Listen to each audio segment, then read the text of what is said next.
Less than 1% of the population can claim to have two unique shades of eye color, but there's a caveat. There's a reason eyes are often called the windows to the soul. Gazing into a person's eyes is one of the most intimate forms of connection there is, so it's no wonder that humans are so fascinated by the many different eye colors.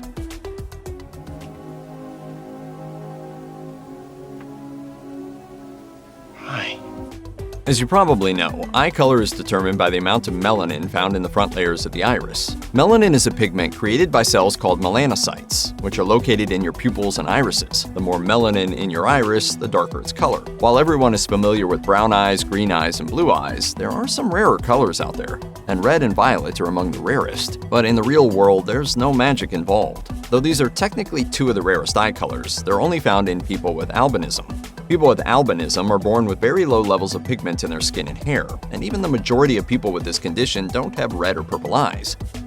Most people with albinism have blue eyes or light eyes.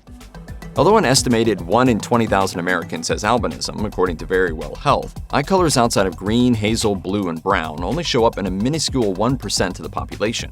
Unlike, say, hazel eyes, the violet or red hues found in some people with albinism aren't the result of a pigment producing the color.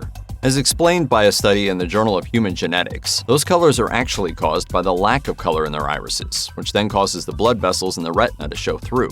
The study noted, when there is too little pigment to produce a strong blue color, the red reflections interact with a small amount of blue, producing a violet color.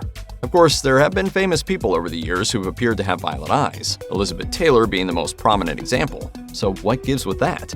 Well, it's tricky. As AARP explains, Elizabeth Taylor's eyes certainly appeared violet, but technically they were blue.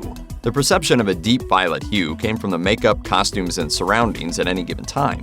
As AARP further puts it, the highly reflective nature of her blue eyes captured the lighting conditions around them. While acknowledging that possibility, Norman Safra of the Maimonides Medical Center in Brooklyn told Live Science that there is a chance she did have more violet in her eyes than normal, saying, "There are various shades of blues and grays, with many in between. Violet may have been her typical pigmentation. It's possible to have that eye color, it all depends on the amount of melanin."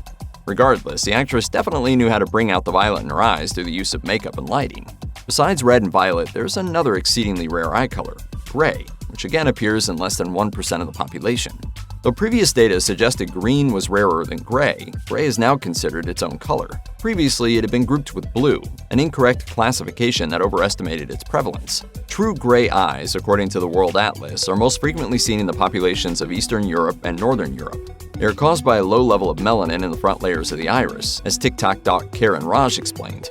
Similar to those with blue eyes, the grey-eyed folk have little to no melanin pigment in the stroma of the iris. But while blue eyes reflect the shortest light wavelength, blue-gray eyes have more collagen deposits in the stroma, which is part of what makes them so rare.